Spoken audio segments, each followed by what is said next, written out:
wàhálà ó jẹ́ agbára gada ayélujára ọ̀nà ti la àárín odò rèé kọjá ẹ̀rù òbodò odò ti ṣàn ẹ̀kún omi ṣàn títí ó já sí àárín ọ̀nà odò lóhùn lẹ̀gbọ́n ọ̀nà lóhùn lẹ̀gbọ́n a ti rìn a kò rí ẹni sọ fún wa bóyá odò lẹ̀gbọ́n tàbí ọ̀nà ní o odò láyé ẹ̀rù òbodò ọjọ́ ti pẹ́ tí Olódùmarè ọba adẹ́dàá tó dá òkè tó dá ọ̀nà tó dá odò sílé ayé odò láyé omi lènìyàn ẹ jẹ́ ká ṣe rere o ẹ̀rù òbodò.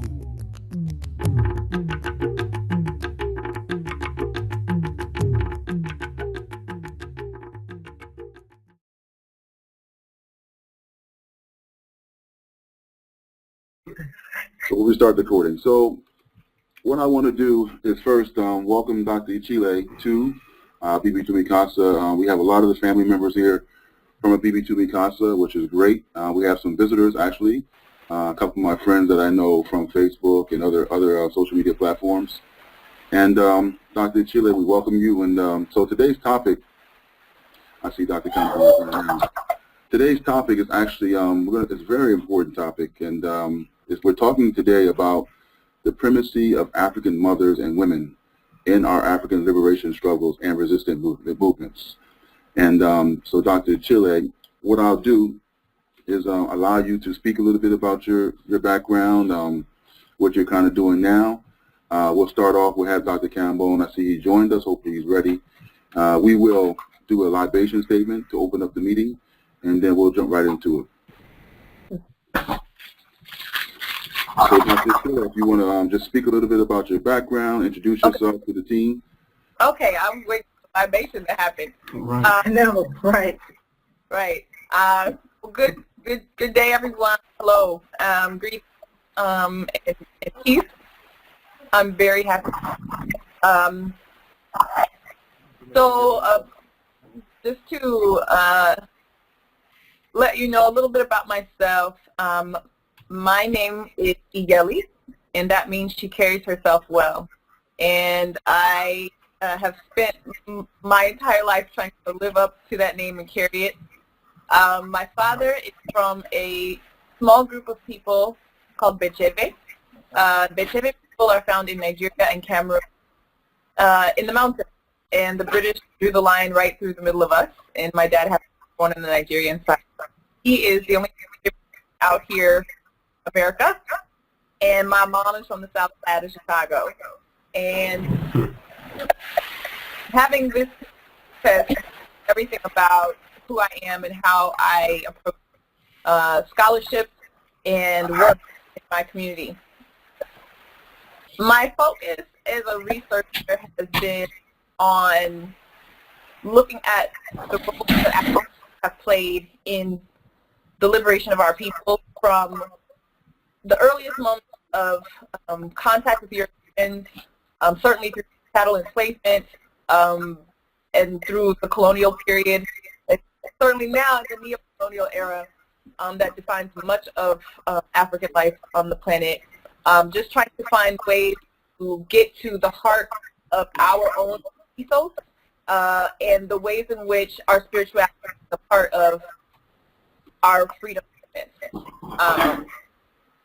I have a beautiful child who is currently hanging out with her father, and she teaches me as much as I teach her, or probably more. And I currently work at the museum, the Reginald F. Lewis Museum of African American Maryland History in Baltimore, and I also teach at the University of Maryland campus in the Department of Africana Studies. I'm currently teaching a class called In Africa and the Diaspora, which I'm really enjoying because my classroom is quite African. I have from the Gambia in there, from Trinidad and Jamaica and Ethiopia, and we have really wonderful conversations. So this is kind of an extension of something I do every day. So I'm glad to be with you. Sure, appreciate it.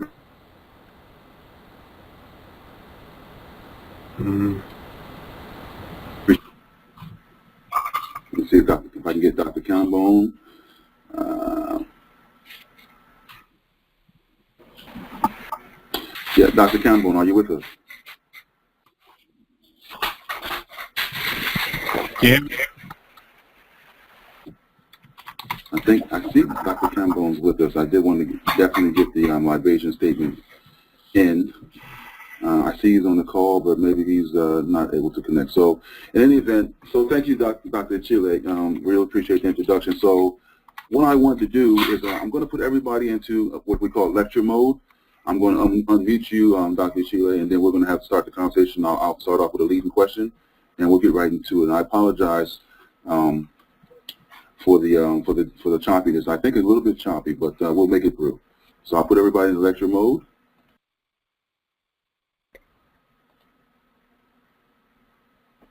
Okay, Dr. Ichile, are you with me? Yes. Okay, so to start off, the first time I actually personally saw you interview, which was a powerful interview, was an interview you did with Dr. Jared Ball on imixwhatilike.org, and shout out to Dr. Jared Ball and his partner, Dr. Haight, over there at I Mix What I Like. So shout out to those brothers over there doing a wonderful job and bringing this information to us. So, and in that interview, you talked a little bit about this topic as it pertains to the primacy of African women and liberation struggles, and you mentioned some of the difficulties you face in trying to do this research and finding those women in our stories, in our narratives. Could you speak a little bit about some of the difficulties you've had and just some of the work you've tried to do in finding those stories? Sure. So I know in lieu of a libation, I just want to set a couple of intentions. My intention always is to speak words that are strong medicine, to reflect the highest and most important aspects of who our ancestors were and are, and that anything I say is merely a confirmation of that which we already know as African people, as returned ancestors. So that said, the challenge has been trying to find the stories that white men did not write down. To find women's stories in a sea of documents written by European, misogynist, hating patriarchs is very difficult, first and foremost. But then to find the stories of African people is always difficult, especially because at this point in our the slavery era, and our stories of resistance were not written down in that type of scale, and certainly not the driving force, the motivation, the strategy, the cultural orientation that guided these practices, these movements, was not written down. So it creates just many blind spots, many invisible kind of places, stories that I kind of, many scholars have used our own cultural context and sometimes use spirit to try to help fill in those gaps. Much of what I say and much of what I try to write down is not in an archive somewhere. It is something that simply makes sense to me according to the cultural logic of my people that I've come to know and understand, and to some degree that the ancestors themselves have shown me. And then on the other end of that process, at the far end, is establishing yourself in a discipline like history, in which only certain types of knowledge are valid, and saying, okay, well, Harriet Tubman drove to work with me one day. She wrote in a coffee thing, told me I should look at this way or that way. I mean, that's not, a valid way of knowing in this system, and so it makes it difficult to even present what you've come to know about it, and have it respected by not only the Western Academy, but also our own people, who are not in that place to certain degrees. So a lot of movies. There's been a lot of movies out lately. I saw another lecture you did, a discussion you did as well, about movies and how Hollywood is has definitely played a role in either not showing or, like you said, showing a different side, which is really not valid for us in terms of our narrative, in terms of women I saw you spoke a little bit about The Birth of a Nation. Mm-hmm. We had the 12 Years a Slave. We had all these narratives and movies. And you spoke a little bit about how even in those stories, which we know Hollywood, we don't really expect Hollywood, because as historians, we don't really expect Hollywood to tell our story, right? So that's the first thing. But the stories that are told in these kind of presentations are one that are really misleading, on top of the difficulties of not being able to find our stories. So could you elaborate a little bit on that, how these stories, especially in Hollywood, are really detrimental to our efforts in trying to find our stories? Right.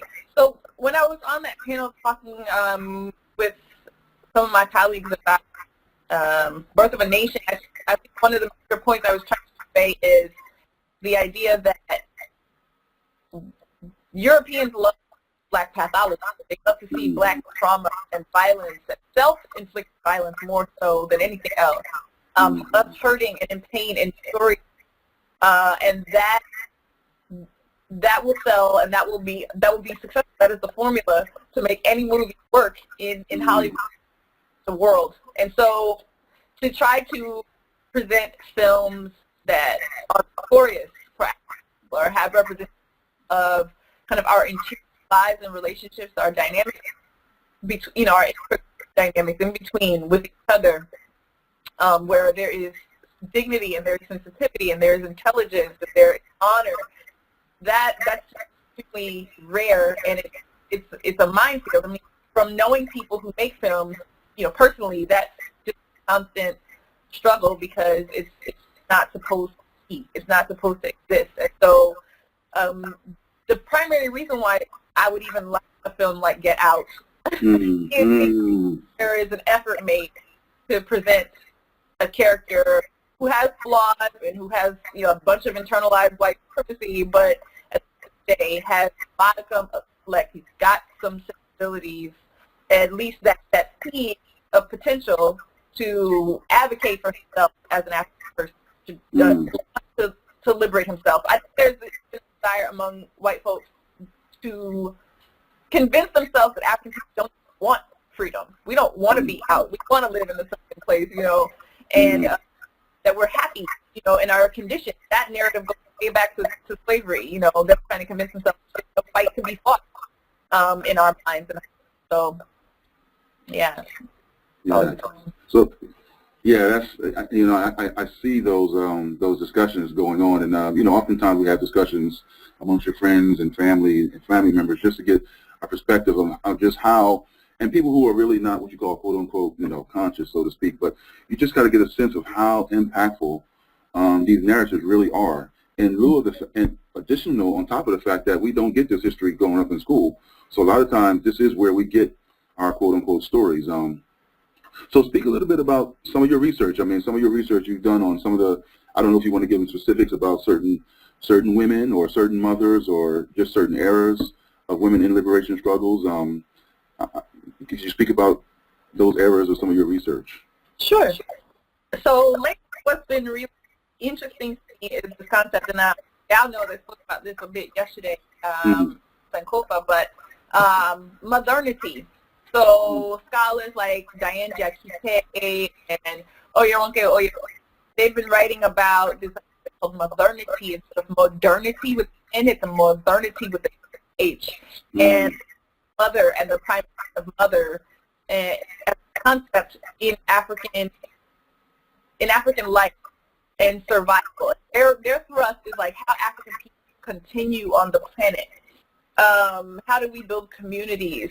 I'm interested in taking that a step further, talking about the idea and the concept of mother in fighting, and it's been a neat way to kind of encapsulate what I've been researching all along. And so my dissertation research mostly focused on the Akan example of women who are taken from this in Africa into the American space, from New York, Antigua to Jamaica to even Colombia, South America, and how their background in society informs how they fight in American society against enslavement. And what I found is that at that time, you have three major patterns that emerge. You have women who serve as kind of ohema, the queen mothers, and women, you can find them in the archives, kind of written about by these white guys as kind of important, but of course the documenters, they don't really understand why these women are important. They just think they're very clothes, and the other enslaved have a really interesting level of respect for these women, but these women are really doing damage. And so I was interested in that tradition, trying to connect it to the vocabulary and conceptual worldview of the people, put them back into that, what they did and why it was important to these liberation in these places in the Americas. And the second pattern is in maroon societies.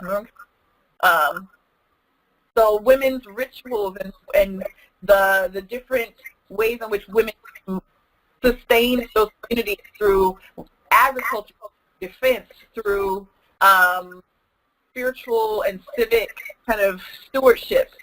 Those are really important aspects of a maroon community and sustain a maroon community long term. Without those women doing those things, these maroon communities are not sustainable after one generation. And then the third pattern is look at women as just as ritual experts who help us not only survive, but use their ritual expertise, their metaphysical knowledge to fight slavery, to fight slave revolts, to fight on every level, whether that's working in the house. There's a whole section of my research about poisoning certain types of herbs. And then the easiest way for me to locate and kind of contextualize what these women are doing is by reading about who was being executed, what laws were passed against what types of cultural practices. So there will be places where the Europeans would outlaw a list of herbs, like a whole list. If you're African and you got these herbs, you gotta die. You gotta, you're locked up. You're punished. And then many of the punishments were also gender, because they knew that women would take the certain ways. And after a while, after several years of witness of being attacked by these women, they would respond through legal means, through judicial forms of terror and brutality that was also culturally based. And so right now at the museum, I'm working on a paper to kind of look at the ways in which the American carceral system is a direct response to African culture. The way African people today are tortured and psychologically deprived and punished in prison, and the racialized nature of imprisonment in this country, great racialized policing in this country before we even get into these correctional facilities, all based directly on the ways in which African and women families would fight against the state, the militia, the slaveholders, and those who would kind of protect those institutions in an informal capacity. Do you see it's interesting? Do you see a commonality in the Caribbean, so to speak, as opposed to the way women did these things in, say, the Americas, as opposed to in the Caribbean, in terms of the reaction? And really, it's the fear of the Europeans of these practices by these women. Do you see a difference in those patterns, or is it kind of similar, even in the U.S. as opposed to in the Caribbean? I think that's really a part of my work, specifically looking at how similar traditions are. If we can start to have a conversation about how Abigail and Thomas worked together as a queen mother and a chief in the revolt in 1712 in New York, and then look at Oba and Chachi, and we look in Antigua, we're looking at Cuba and Jamaica, and they're all doing the same thing. Looking at this sister over here in Virginia, Nat Turner's wife Cherry, and what she was doing, and the ways in which she was helping him with this revolt. Or we're looking at Harriet Tubman, who was known to be an Ashanti. I mean, that was just a part of how they understood her and why she had those spiritual gifts. Like, if we connect all these people, all these places, we're actually really we're seeing that our tradition is the same everywhere, and so we don't have to kind of put ourselves in these nation-state boxes that that Europeans have put us in. We can have a Pan-African conversation. We can have a unifying conversation around the unity of our African culture that allows us to move in a direction and kind of drop the flags, you know what I mean? So, and maybe pick up some new ones. I mean, even studying the Asafo tradition, the warrior tradition, looking at the flags that they carry, these sometimes, you know, they look, one of the major icons on these flags of war from Akan people is women who have given birth, women with full breasts, or, you know, with rifles and a certain type of hairstyle that, you know, in order to have war and establish your nationhood, you must have this queen mother, you must have this woman there, otherwise this is not a valid institution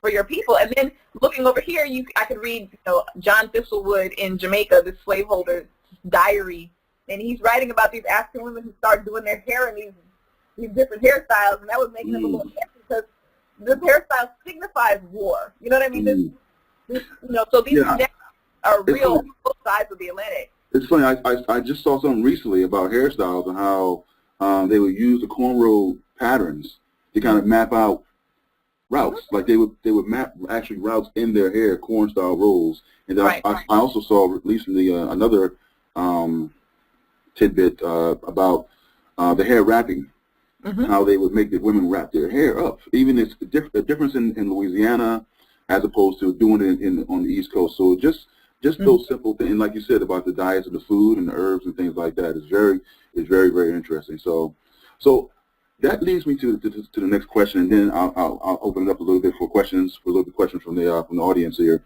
from our guests, about spirituality, because I know a lot of your work is centered around African spirituality and how that spirituality has carried us throughout what Dr. Marimbi Ani calls it the Ma'afa. And I'm really interested in, because of this way we kind of have the men in the front and oftentimes we don't see the women, how that imbalance in our knowledge of our understanding is really contrary to what we understand African spirituality to be, right? That complementary between the feminine and the masculine energy, how we've kind of moved away from that, and how we can kind of leverage that understanding of our spirituality to kind of go back and understand our story. So could you talk a little bit about the African spirituality? And you know, a lot of times we hear about Haiti, which is you know, probably the one thing we can look at, the first African sovereign nation on this side of it. But we don't know about the women behind the scenes. And I know I believe her name is Bello, Dr. Bello, down in Haiti. Bello. She talks a lot about that. She's really, you know, upfront about the women's role. I believe it's Felicity. I believe the woman's name is Felicity in Haiti. But could you speak a little bit about the spirituality portion of this? I mean, I much respect to Nana Bello. Baina Bello is just the bomb. She's I mean, one day I will be like her when I grow up, you know. No, she's like what we used to say about, she makes it plain.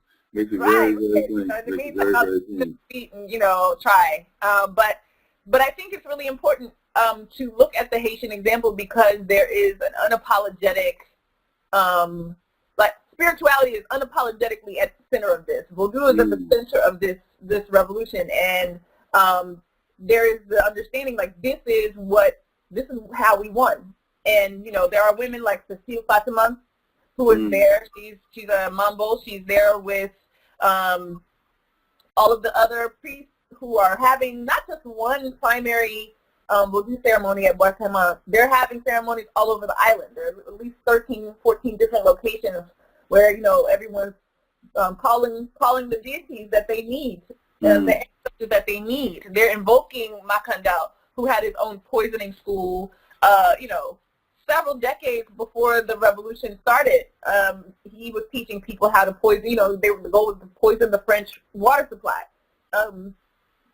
And so they invoked his spirit to come and assist them. And if, you know, and then there are records, and the French are really careful about writing about these records because they were just fascinated by certain things. And so French records are more interesting to me to read because there's less work I have to do to kind of figure out. I mean, they would write about, you know, these crews of like 16-year-old African girls who like walking across the battlefield with bullets whizzing past their head, chanting, you know, and calling spirit and saying, hey, bring on death. Like, they were just fearless. And so, you know, there is this mistaken notion that there are men in the front and women somewhere out in the ether just kind of like cooking meals and waiting for people to come home. But that really, even being behind is, I think it is something figurative that unfortunately African people have begun to look at literally because of all the other sexist, gendered baggage that we've acquired in the European.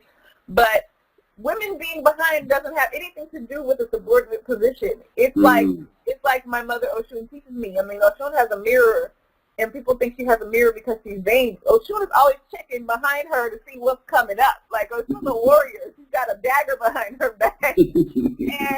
And that is important for women to be there because they're in a position of information. We have Europeans who are spying on us when we get together for these rituals, and they see these women who are being, you know, who are manifesting spirit, these priests who are, you know, mounted by spirit and then deliver the messages of who does what when, you know. That's still important work of like when you need to do things and remember who you are, like the mirror idea. That is the point of women. That is the point of mothering, and motherhood is not just the basic level strategy of the rituals of the warfare. That is important, and women participated in that in many fabulous and just brilliant ways. But it is also those kind of in those intimate spaces for women to remind the people that you have a mother. You know, in African societies, if you're a motherless child, you're wild. But we didn't always have the luxury of having the biological mothers, our natal mothers with us, but we had mothering. There were women who stood in those positions and said, I care for you. Your life has value. You are a human spirit with worth who deserves freedom, and pushing us and motivating us to keep moving in that direction. And so when we move ourselves away from that kind of spiritual understanding, we can read these records and not know what we're looking at. We can read these records and not understand why our people made certain choices. And that, I mean, even our understanding of time, I mentioned this yesterday, without being properly oriented spiritually, we don't understand that slavery and getting free was not even just about the immediate violence and brutality and deprivation of slavery. It was about, you know, because that is sasa. That is like the present time, the recent past, the present, and the short future. But, you know, women and kind of motherhood and the womb being this space of constant transformation, that reminds us that there's also a long-range future. There is the ancient future. There is the ancestors whose names we don't remember anymore, and there is the seventh generation out there in the future that we must live for today. I mean, the future we must prepare for ourselves to return to, and we have to fight for that as well.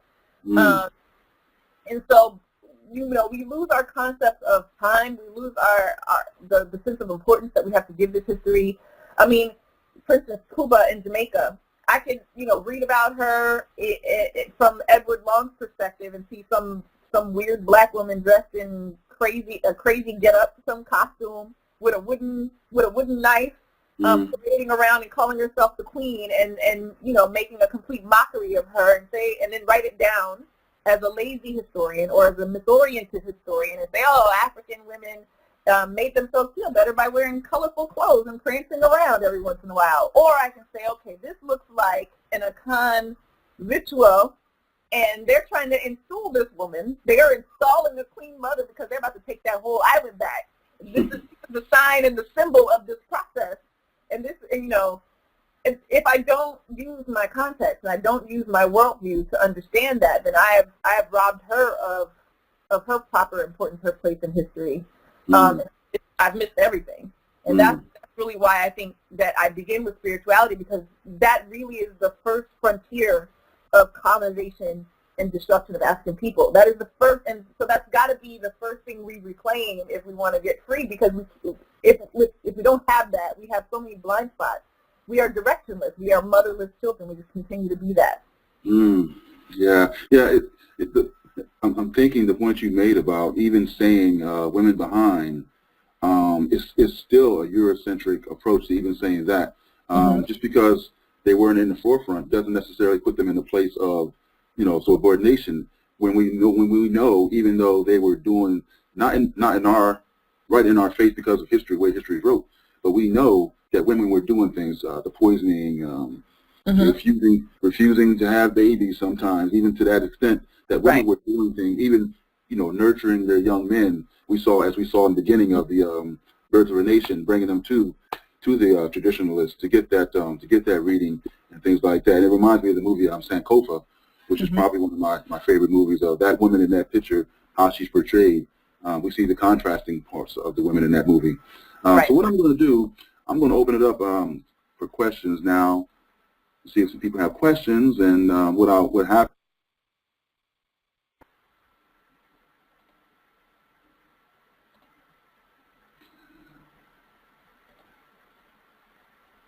So if anyone has any questions right now, what they can do, Dr. Ichile, is they can ask the question, and I'll see it come up in the thing.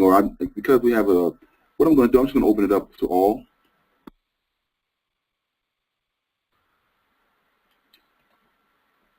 And see if anybody has questions. Sure. So if anyone has a question, they can go ahead and ask now. I'm going to unmute everyone. Feel free to jump in, anybody, if you have a question for Dr. Ichile. Well, first of all, I'm so happy and thankful that you were here. I thoroughly have enjoyed everything so far. I could probably listen to you for hours, just going on and talking. So I really thoroughly appreciate you being here. You were talking about the French history and how it was easier or more clear to read because I guess they were just pretty straightforward. And with that, I was wondering, because I've read some of the history of, you said French are fascinated by it, and everybody is. But I was wondering if in your research you found any records of their experimentation and their experimentation and torture processes on us. I know in reading some of the history and visiting some of the places of really torturous events in the Louisiana area, in New Orleans. I was wondering if you had found in your researches where they had documented anything, like they were trying to find out more about us, like find out our secrets, find out our strengths. Yes. Yeah, the French are interesting. That's an excellent question, and thank you. People always say in the world the French are lovers, and I was like, okay, well, they're passionate. You got to give them that, because that passionate creativity and that energy made them expert torturers. I mean, a lot of that energy was channeled into some of the most barbaric acts on the planet. And the reason why their records are so fascinating is because they wrote all of those things down in detail. They were very sensual about it, all of this different, it was a multi-sensory experience. Everything. And they paid a lot of attention to the spirituality and the things that they saw us doing. And torture is no different. I actually, at one point, thought I wanted to write a dissertation about torture, but my spirit couldn't take it. Because, even just to go into the archives, sometimes I got to put on, extra juju just to, not traumatize myself all over again. It is like that. But I wanted to show you some pictures, if I can pull them up. There's a very interesting resource, slaveryimages.org. The University of Virginia compiled a bunch of sketches, paintings, hand sketches, images that are, mostly created by Europeans, but they're renderings, they're drawings of slavery. And the French would create these interesting little diagrams of, what they would do. They would share torture practices with each other. I'm trying to give you an example of one of their more classical body-breaking methods, but it's from Martinique, and it really speaks to the brutality. Let me see if I can turn around my camera. Okay, there you go. This is on my computer screen, and it's in French, but the top is a brother who is being hung from a tree, but not by a rope. It's by some sort of metal contraption. And then at the bottom, this is a brother who has run away, and he was caught. And so what they've done is they have put a shackle around his neck and chain his ankle to his neck. So his leg is bent, his leg is hyperextended.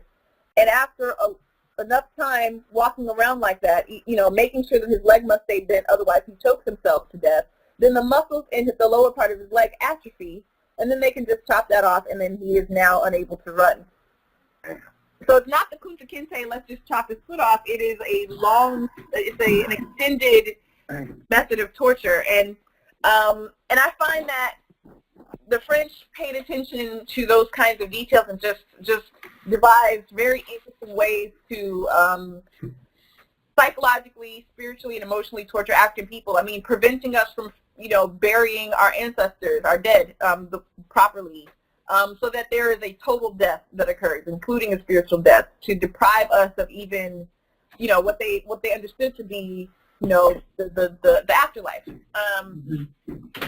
And so this is, I think, also a motivating factor for the Africans in Saint-Domingue to get free. And many of whom were young people. Like we haven't even fully experienced our rights of manhood and womanhood, but we got to get out of this. This is wrong and crazy. Right. So yeah. Did any of the research explain? I mean, we can just accept they're sadistic people, but explain why. I mean, were they, digging? Digging for something, trying to find our secrets. And some of the most torturous stuff I heard of were that I've seen written down was some of the things that happened at the LaLaurie mansion. Yeah. And that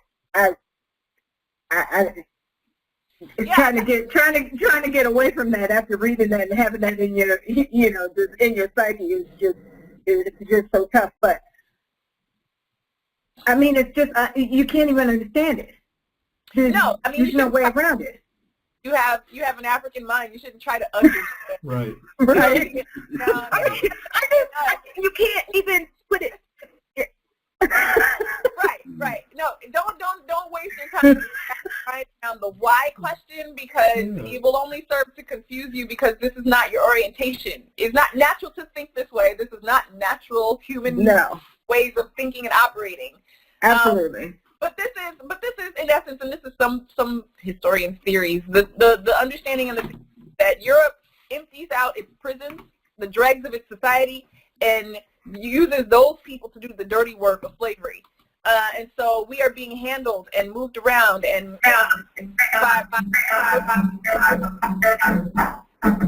etc. So, yeah. I wish those stories were told.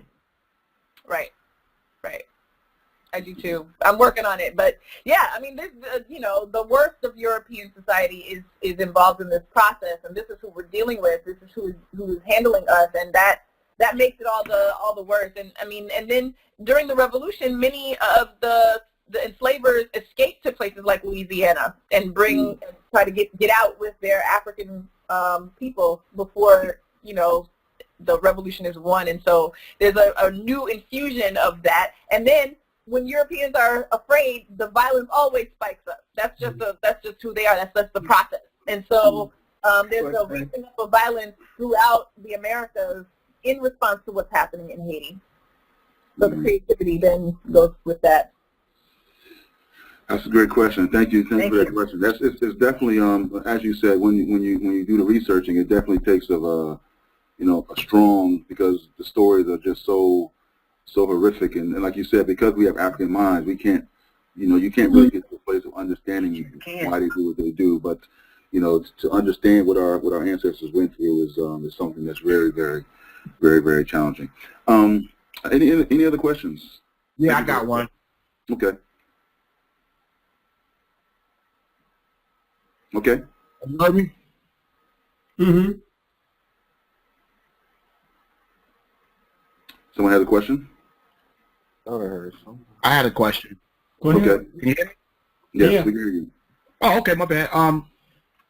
First of all, I want to say this is a great discussion, excellent discussion. I also heard the interview with Dr. Ichile. Hopefully I'm saying it right. Icihile. Mm-hmm. I heard the discussion with you and Dr. Jared Ball. It was great. What I wanted to ask, because we tend to have these discussions, and sometimes they delve into some of the torturous ways that enslaved Africans were handled. Mm-hmm. And sometimes in contemporary times, we have these discussions with other people, and one thing in moving forward, whether it be in the academia, whether it be I work law enforcement, that you get to a point where you get some people that will always argue compassion, that we should do all these things, and we should kind of we should try to appeal to the compassion of those that were the oppressors. And and I know it's broad, but I asked that question, and I asked that question because in where I'm at, where I work at, I always get coworkers that always ask me the question. They would always say, you're not worried about what they'll do to you when you talk like that, or when you do these public speakings, or when you post these things on Facebook? Because at some time when you get certain information and you get into deep research, you start to say to yourself, I can't speak in terms of trying to appeal to one's compassion. It's not going to happen. So how do you deal with that? And I think it's probably a little more liberal with academia, but with us, you work with guns, you work with people behind you with guns. How do you deal with that? How do you deal with that from your perspective, and how do you deal with that in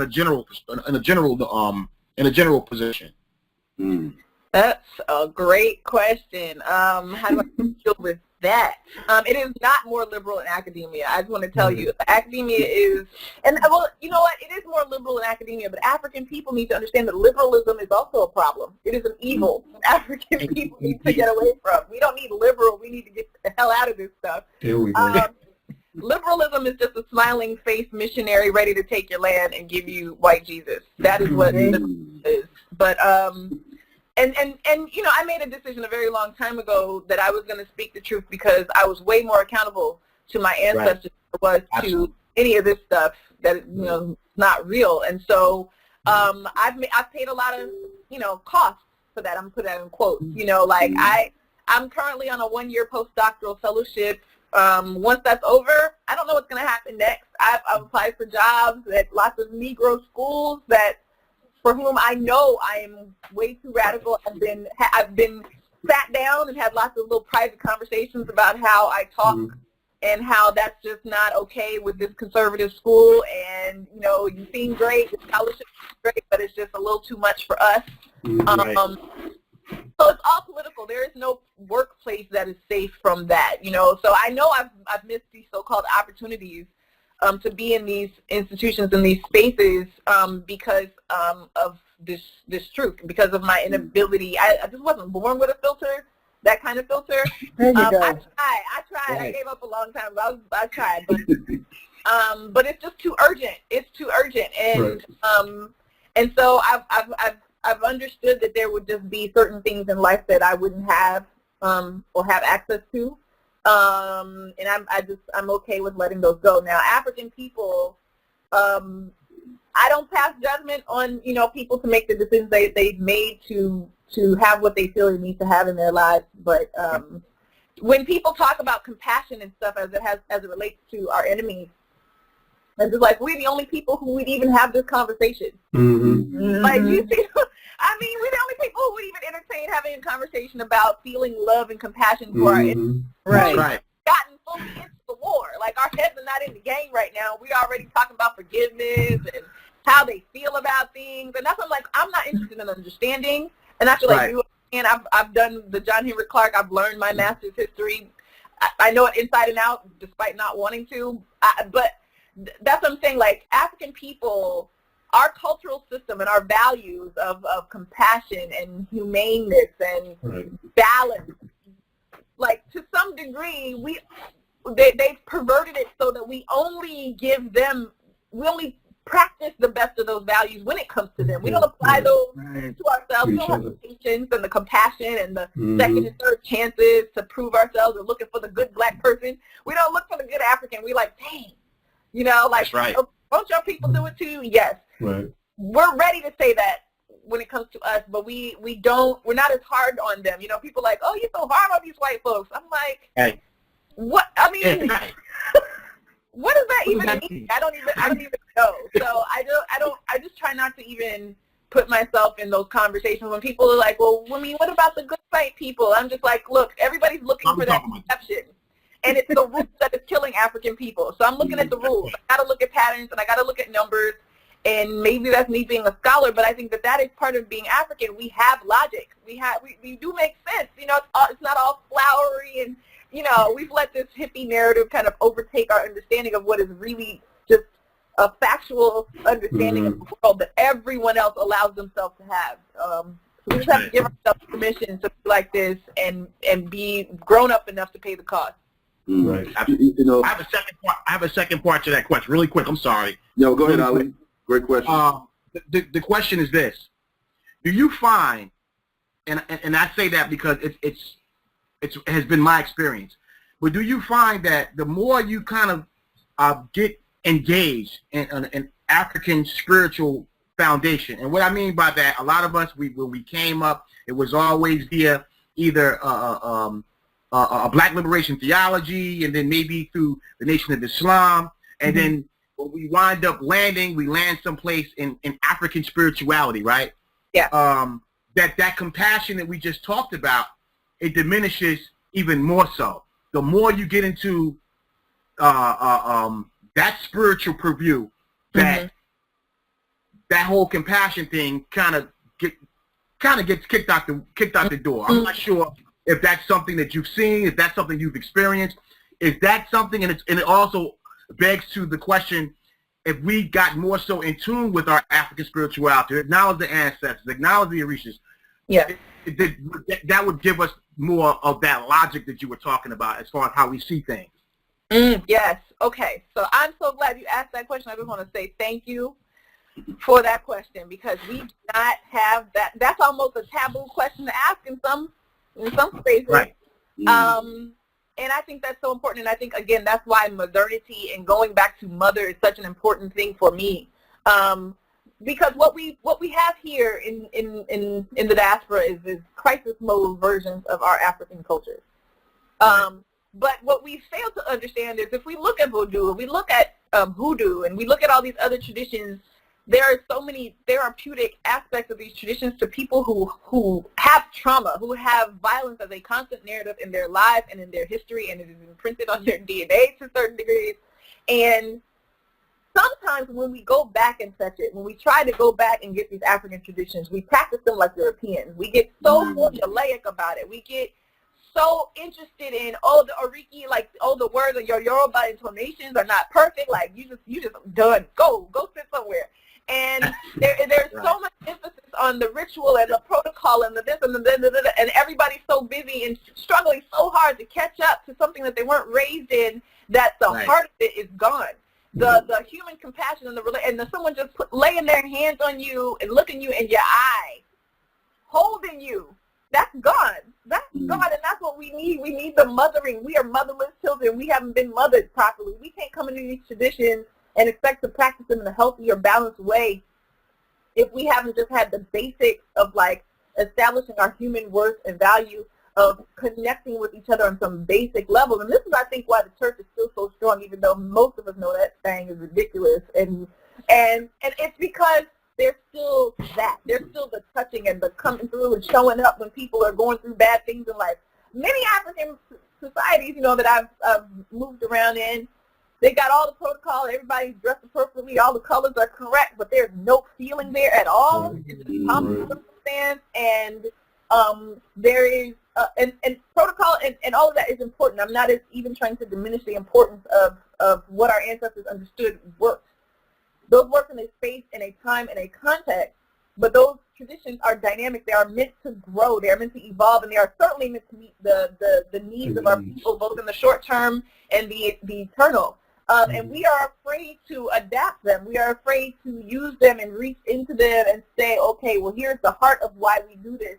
Maybe we don't have everything they had in 16th century, Nigeria, but we have, or not Nigeria, but that part of the world, but we have what we have in the 21st century can we get to that same end goal, that same outcome, that same type of healing by doing it this way? Can we consult spirit and ask for permission to do that? We don't even go to spirit. We go through these people. Like, we go through so many priests to get to something we have access to as human spirits with our own ancestors, with our own Ori. You know, we are the divine, and I think we're so used to having a pastor, we don't realize that there is a lot of spiritual work that must be done internally with yourself, with your mama them. Always go to your people. You know what I mean? That's right. Always go. There's nothing blocking you from going to your people. So that's really unfortunate, and I hope that by talking about this concept of mothering and asking the question, who mothers you and who is your mother? Who do you mother? Where is the mothering going on in your organization or your institution? Right. We can, and that's men and women must mother and be mothered. But then we can start to have these conversations where we can kind of keep what works for us and keep the best of what our ancestors wanted for us, and then throw away all of the pomp and circumstance and the pageantry, and throw away the trash that comes from us trying to make our stuff look like European stuff. You know, it speaks to the wisdom of our ancestors to even have Ma'at, you know, represented by a woman. So you speak to the mothering, and you know, our ancestors, you know, righteousness. Ma'at is a woman. So I saw someone else chimed in, had a question. Oh, and yes, Brother Kevin, I was going to discuss.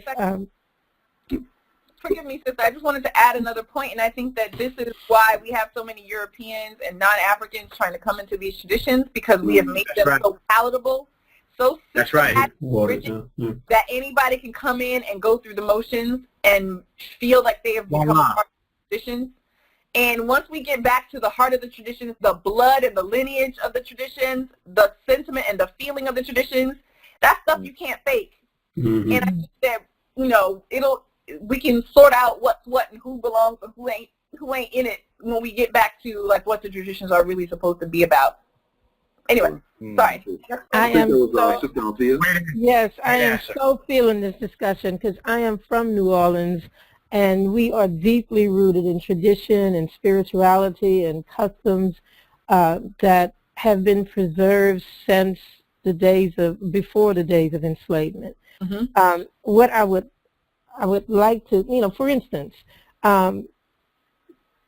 Congo Square was excuse my voice, I'm coming off of a cold, but Congo Square in New Orleans was a place where our ancestors who were enslaved, and even the free Africans who lived there, were allowed to congregate on Sundays to perform African rituals with drumming, dancing, and there were women always there who would provide healing herbs for anyone who needed them for illnesses.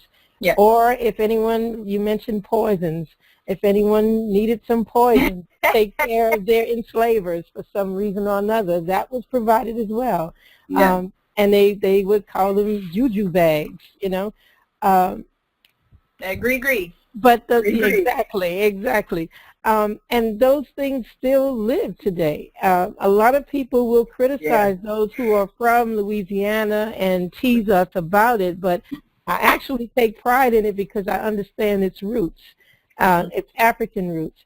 The only problem I have with it, specifically with New Orleans, is Catholicism is very strong in New Orleans. And women like Marie Laveau really had control over the church and those who ran the church, to where they would hide the deities into what they call saints in Catholicism.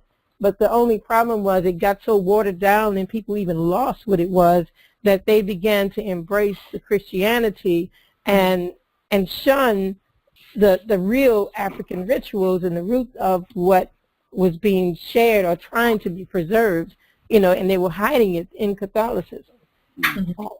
So I do appreciate this conversation. I really do.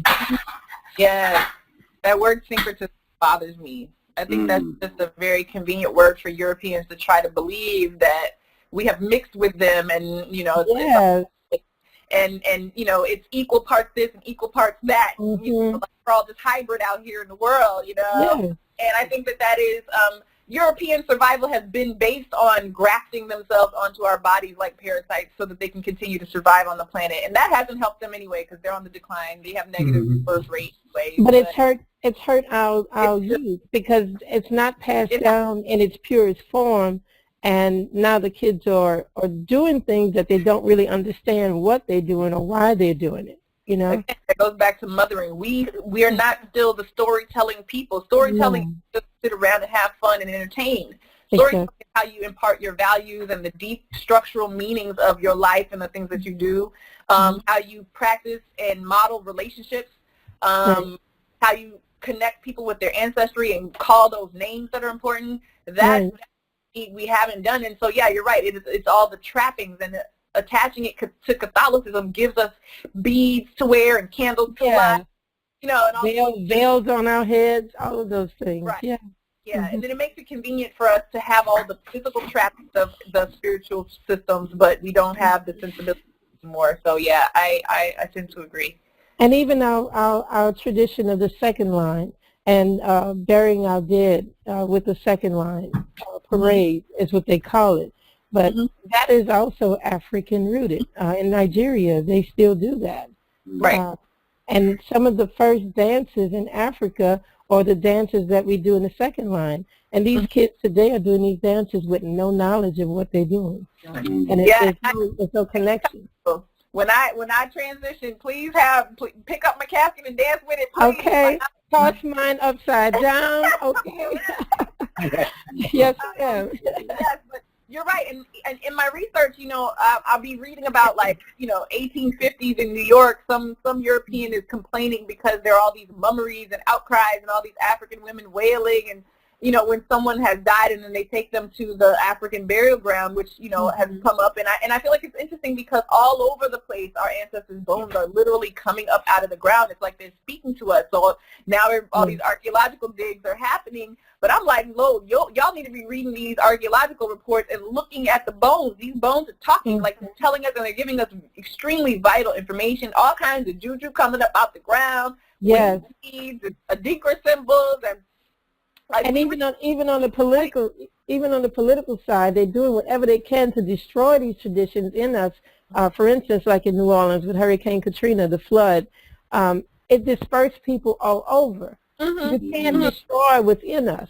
So every place that New Orleanians moved and relocated to, they brought those traditions with them.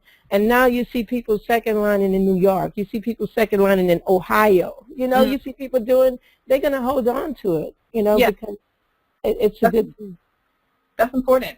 And then hopefully people in these other places, African people in these other places will see that this is again, keeping that circle unbroken and just reconnecting with something that belongs to them too. And it just happens to be one of those kind of more Africanized zones because of its relationship to Haiti and the particular French blend. But I think that with those traditions, if we look even deeper than that, we see in certain African traditions, when we bury our dead, there are women who are there to stimulate crying. They're there to mourn the dead and evoke crying in the community because we need to release that. We need to have that time the wailing. To wail and connect with the grief that we feel that we've lost this person's body. But we know the spirit's still there. We need people to collect the information from this person to channel this person so that they can get out the things they may not have had the opportunity to say in the flesh. We need those traditions. Yes, ma'am. So, nowadays you go to Babalawo or your priest and they're like, no, you don't cry in front of this shrine and you don't do this and you don't do this and you don't. And there's no room for you to just be a person sometimes. Yeah. I believe sometimes the stories I hear about people who feel so uncomfortable when they're doing their work, and they feel so uptight when they're doing their work. It's like, yes, there's the reverence that must happen in certain types of work. But where do you go to cry? Where do you go to get help? Where do you go to get that? And that is a tradition in and of itself. And so I just hope that we can have those spaces too. We need all of the above, And I'm proud of folks from Louisiana for being able to hold on to those traditions to whatever degree they have been able to, because certainly many of us out here not only lost the fight, but some of us have begun to give it up willingly. So really, yes, yes. And so Dr. Ichile, so what it's 11:09. So what I want to do is have an opportunity to actually give us some examples of those women that you found in your research that maybe some of us might not have heard of, or just speak to some of the ones that you found in your research, if you can. Okay. Specific examples or names or that, and then the follow up to that is, how do we go about fixing this, right? Because, like you said, traditionally in academia, I went to Hampton University, so traditionally, I didn't learn this at Hampton. I don't know if others might have, but so how do we fix this? How do we fix this problem? So those two I want to get to, and then if we have more questions at the end, we'll entertain more questions.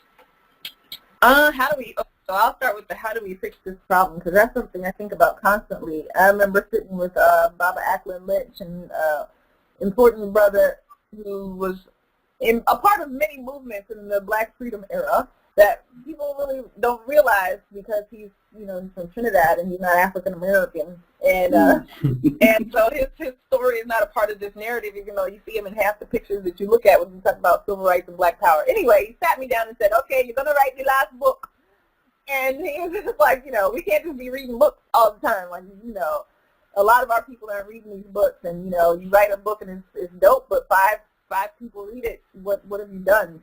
You wasted time. And so what I think must happen is that we must be institution builders. More importantly, we must be nation builders. More importantly, we must reinforce and build the nations that exist, and lend our support to those nations. We must also, I think, get outside of an institutional model and be okay with taking significant action without there being an institution, without there being a president and a secretary and a treasurer and a grant writer, and just do the work. So if you think that more African people should know this stuff, and I'm working on this as well, I'm working on a couple of projects, then you go and teach them. You just go to where they are and run your mouth and give out information and make yourself available to folks. A lot of my colleagues are afraid of people. They're quite antisocial, and they'd rather you just read the book and stay away from them. And so, when's the last time you had this discussion at a barbershop or a beauty salon where our people go because we got this hair that nobody else has, and so we've got these ready-made autonomous spaces. Go to those places. I mean, I knew a Black pastor who, many of our so-called Christian pastors, and y'all know this, folks in Ghana, y'all know this for real, but they still do the African stuff to make sure that congregation shows up every Sunday. They still got to do.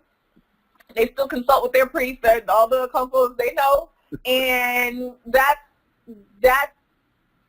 our stuff. And so this pastor, he's all into all the African stuff, and he's like, I'm going to make these DVDs, and I'm going to pass them out to the barbershops and beauty supply stores, so instead of watching the game or watching, like, the housewives of whatever, I'm going to be watching their history while they're getting their hair done, or having these really important discussions in that space.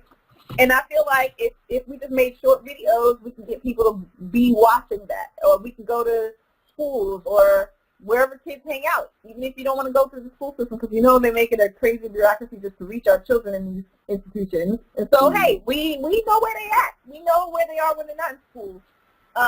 But I think we have that fear of connection, that kind of reaching out and touching somebody and saying, hey, little sister, let me sit with you for a little while. We're afraid of that. And I think we have to become that bodies on the line type of people again. Because that is how we build trust. We don't have trust for each other anymore. We don't know each other. We don't talk to the people next door. It's not here where I live in D.C. We don't do that. We don't borrow sugar, or whatever healthy food we eat. Kale, I don't know.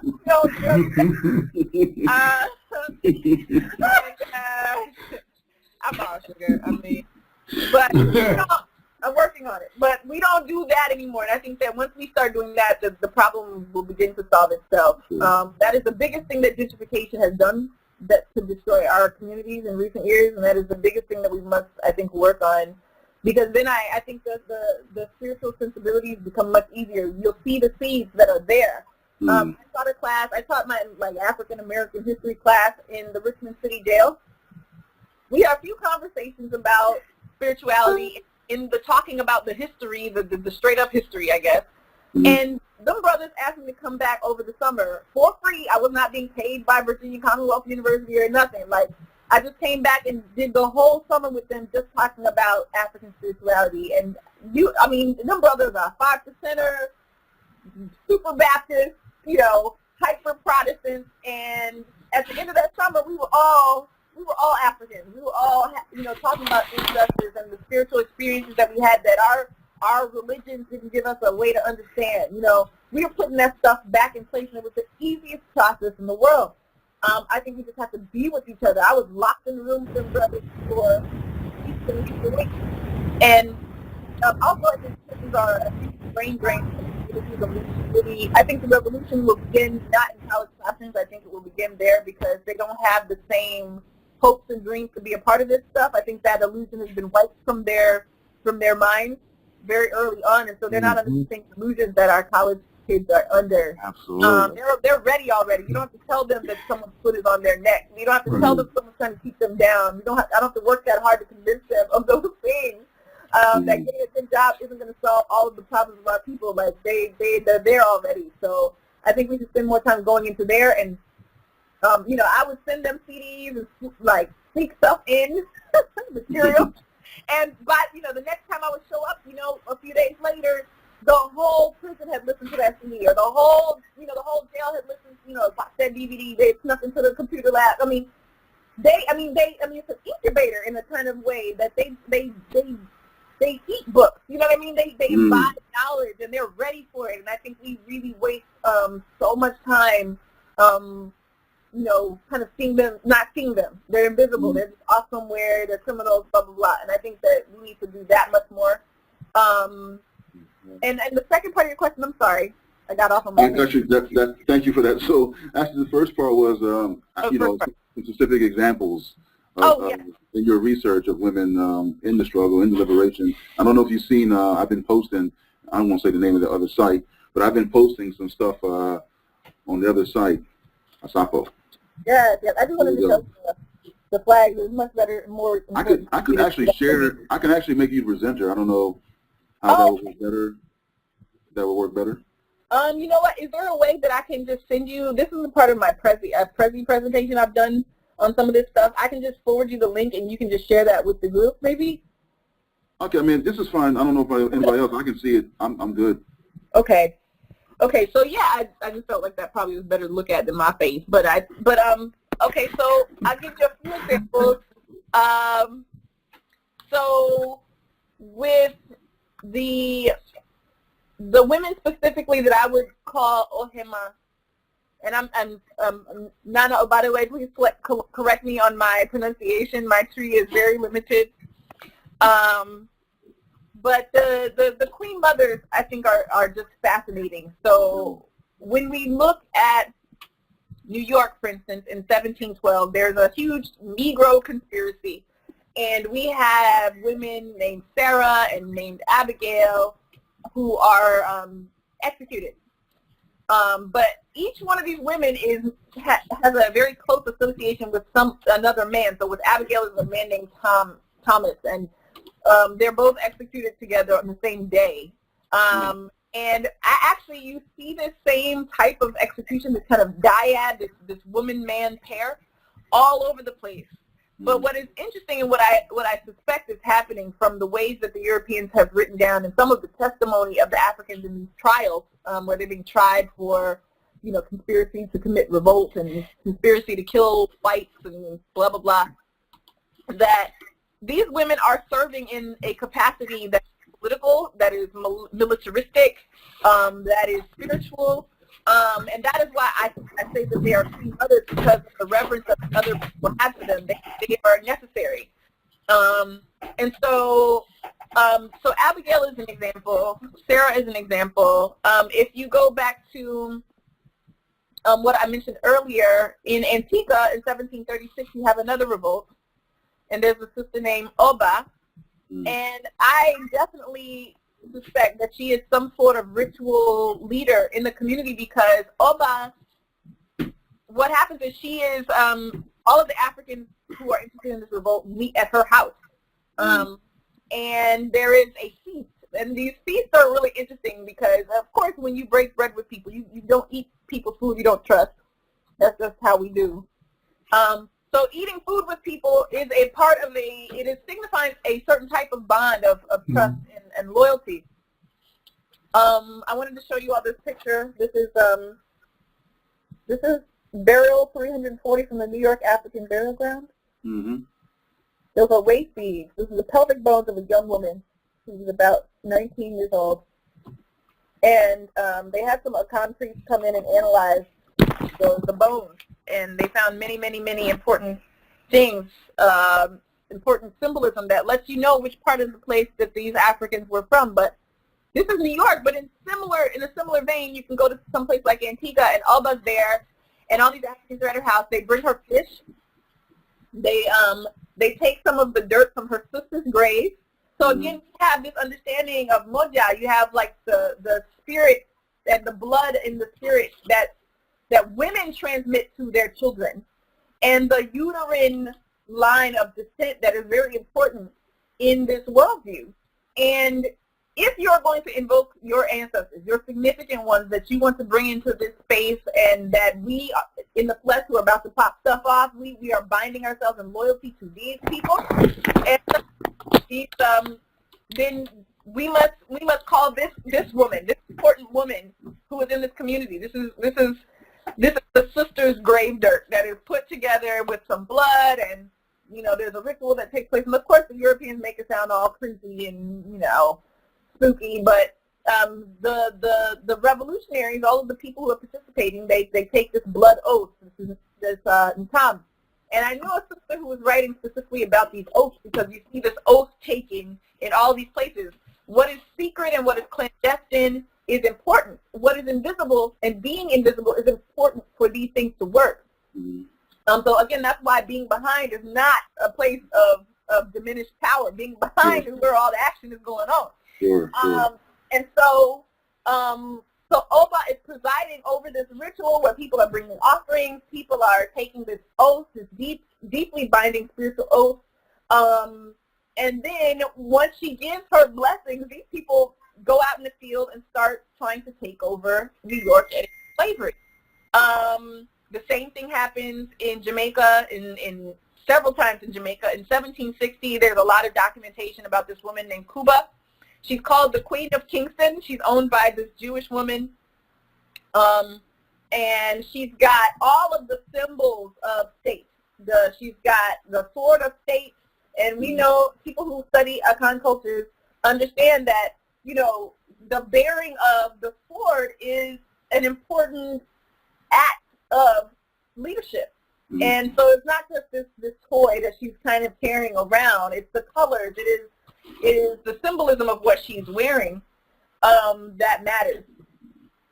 And even though they write about her as if she's some sort of costumed idiot, these Africans are just deluding themselves by calling her queen. She is sentenced to be transported from the island of Jamaica. So they know she's important enough where she got to go. So there was some crime committed. If the crime is just being too important, I don't know about that. You know what I mean? For me, that's a red flag. Like, okay, if she was just a costumed idiot running around, why was she such a threat that you had to kick her off the island? And she actually worked it out where she got some pirates to bring her back. They snuck her back onto the island because, pirates work for pay. Whoever got money, they're going to, So she hooked up with some pirates and they snuck her back onto the island. Nothing could happen until she got back. That is what it means to be an ohema. Like this, you are the sign and symbol of a state that is in balance, a state that is in good repair. Jamaica is not about, let's just get a few of us, me and my bae and, the kids, we're going to be good. Everybody else, I don't know about y'all. That's not how it works. And so when you put this woman in place, when you install her, you are saying this whole thing is about to be us and our government. And that is why she's so important. And everything about her symbolism, everything I read in the record, even though the Europeans didn't know all of what happened, they knew the gravity of her presence there. And when she got back, that's when it happened. And so that's also the same year that John Thistle would start seeing these women with these interesting haircuts. They start shaving their heads, and people wearing, red bandanas and things. And you see that symbolism show up in Sankofa. Of course, Grima did his research. I think he did 9 years of research for the film, and so he can tell you more about this than I can. But again, the patterns are the same. I'm still working on unpacking the situation in South America, but I suspect it might be even easier because down there, Africans from the Gold Coast and many other parts, so-called Gold Coast, were able to keep their names. So many African people, even living today, have African ethnic group names as their middle names or their last name, their surname. So I know a friend named Charo Mina Rojas. So Mina lets you know which port her ancestors came from, or which general region of Africa. And so in the Caribbean, you still have some of these names. You have Akan Day names still circulating around the Caribbean. Why do we have the nickname Cujo out here? In parts of the South and other places. That's Cujo. These are names that are still alive and kicking on the continent of Africa, but certainly in the diaspora as well. And so there's the legacy that these women have continued to name themselves and establish their identity. And nobody can really even figure out how they were able to retain their names when everybody else is being forced to be Toby, But that matters to them, and that's why the Akan example is so critical, and it makes it easier for me to find. Because somehow they were able to maintain that sense of nationhood, and to the degree that other Africans would give themselves Akan names when they decided they wanted to be serious about freedom. Akanization that some scholars have talked about, which I think is really fascinating, and I think there's much more work that should be done around that. But yeah, those are some examples. Yeah, we actually have you talked about South America. We actually have Dr. Nsumi Moore, Dr. Moore. Yeah, he's actually he's going to join AbibitumiKasa, I believe, in June or late May or June to come on and do another discussion just around that topic, South America and African detentions and things of that nature. So we're excited about that as well. And and speaking to your point about being out there and having a platform, this is what we're trying to do at AbibitumiKasa, is have this platform, to have these discussions, to have this dialogue, and have it disseminate on our other platforms, wherever we may be, so that we can get this information out. A lot of times we don't have these platforms, and we're on, this is the African-owned, African-run platform. A lot of the members you see here today are essential to AbibitumiKasa, and it's a platform that you're always welcome to come back, and if you have any future projects, I think you said something about a project you have coming up. If you have any project coming up, let us know some of the things you got coming up, so that we can definitely look out for you and invite you back. We'd love to have you back again. But anything coming up, I know you're doing. I know you're at Reginald Lewis Museum in Baltimore. I've been there several times. I definitely got to make a trip down now to Baltimore. Yeah, he put the question out there at the end. He has another one. I saw another question. Dang, Dr. Campbell. What is that? What do you think about us fighting against our enemies in the form of white Eurasians, Americans, while contributing to our enemies through taxes, jobs, and I'm going to throw Facebook. What do you think about us contributing? Essentially, divesting.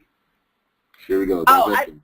I definitely think that divesting should be like a constant project of shedding off as much as we can, bit by bit, layer by layer, as quickly as possible to divest. So there was a conversation that came up yesterday at the conference.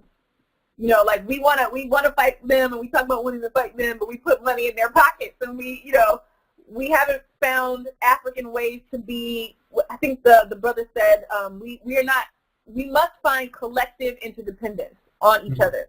Because if we don't depend on other African people for our livelihood, we can always just tap out when being African is just a little too difficult or a little uncomfortable or a little too expensive, and so we have to create ways to hold ourselves accountable and really rely on each other, and so we can't just tap out when the going gets rough trying to be all African out here. So I think that there's got to be some sort of collective action around divesting from things like taxes. We already know taxes are bullshit and they're illegal. Our president doesn't pay taxes. It's this guy, the orange one. And so, Power. And also I think that for the fact that Europeans are pulling their kids out of public schools and Europeans are divesting from paying taxes, just on a basic level, they know these systems don't make any sense even for them. We should have been on that a long time ago because I think it's completely nonsensical. It's like every other contradiction we live with as African people. And, I'm certainly one of those people. But my life goal is to not be here very long. My life goal is to, I'm trying to get that job in Ghana and just be out. My daughter will not live here as an adult if I have anything to say about it. She will not be putting money into the pockets of our enemies if we can make that happen. So that's what I'm saying. We need reinforcements bad. Yes. So I'm gonna unmute everybody. I thought we were going to forgive me if everybody let me see if everybody.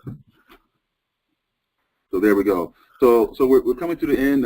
We got the tough questions at the end. Dr. Campbell hit you with tough questions, which is great. Really appreciate. He says 1 against 20 million. There it is. Right. Yeah. So Dr. Ichile, we really appreciate the conversation. Really appreciate you joining us here in AbibitumiKasa. Very great discussion. Very great points. Answer that question. Yeah, we're gonna have the recording of this this video provided to all. We're gonna actually post it on AbibitumiKasa, and Dr. Ichile, I will also share it with you as well. Okay. Once we get this title and make it make it presentable, all that kind of stuff. But where can we see you? Where can we see you? Where can we see your work, or what do you have coming up real quick? And then we'll go ahead and close it out. Okay, so I'm trying to start doing some videos, gathering a group of sisters to travel with me to some historical sites. We're going to begin to, so I went to the Harriet Tubman National Historical Park that just opened up last month. Mm-hmm. I was just disgusted and horrified at being on the land where this woman was raised and lived and like snatched people out and strategized, and it was like mostly Yorugu talking about what happened, and all these little weird park rangers running around, and just it was just. And so I was like, okay, so I'm coming back. I'm gonna pour libation properly, and yes, thank you, Nana Kambo. That was an awesome class, by the way. I took his capoeira class when I was in Ghana. I didn't think he remembered me. That's awesome. That was the pastor friend was the one I was with in capoeira class, the one who wants to now practice African spirituality and and do all that stuff with the barbershops. But yes, thank you. Give thanks. So, what I want to do is try to go to these places, honor our ancestors, talk about the history in the perspective that I know. That's all I can offer, and just just show reverence and show people, like, if you Black and you go into these sites, don't just read the plaque and listen to the white interpreter and then walk away, because you're not going to feel anything, you're not seeing anything. And our ancestors, some of their energy is still in these places, and so we have to go and lift them up and call on that energy. Like Europeans call their ancestors constantly. They put their names on everything. They revive themselves from that energy. Our ancestors are, I think, largely unemployed, just hanging out, like, when are you going to, we are the victorious ones. You need to be pouring for us, calling us. And so I'm just going to just go on the road and just do that and record myself and my sister and brothers, whoever wants to join in. Eventually, I'm hoping that the group expands and people just try to catch us wherever we are and come and pay respects. When we went to the African burial ground in New York with one of my former professors, he was pouring libation. Like, I felt myself lifting off the ground, and I know one of the women that was buried there gave me my dissertation. She gave me the story. I could see her face in my mind. Just from going there and honoring her, I was like, okay, well, now my mission is to tell your story. And that's how this whole project started. And so I'm like, okay, we've got to start doing that. We got to go to where our people are and lift them up, and they will give us the tools we need to free ourselves. They just give us the information we need to have. And so I want to show people and model how we can start to do that. Oh, looking forward to it. Be sure, we hope that you allow us to follow you on your journey and share it with us. We can host it here on a Absolutely. We can follow you. So Anybody else have any last comments? I want to thank Dr. Ichile for joining us. I'm coming to Baltimore. I hate that I missed the last presentation, but I'm definitely coming to the museum now. Okay, so let me know. Definitely. Absolutely, reach out to the members here on ABIBU because we're all over. So you got sisters and brothers all over the place. So even if they're not traveling with you, they can meet you when you get there. Yes, please. That's the places that I should go, and we should meet up in places that you think should be lifted up. Thank you. Yes, the next time you're in New York, please let me know. This is Yao. Will do. I will. Yeah. Okay, Dr. Ichile, like I said, we appreciate it. We're going to close out, and I'm going to say Madasi. Madasi. And thank you, Ali and Althea, for joining. Thank you, man. Thank you for everything. And that concludes. I appreciate it. Thank you. Thank you. Appreciate you. Have a good day. Appreciate y'all. You all take care. Bye-bye.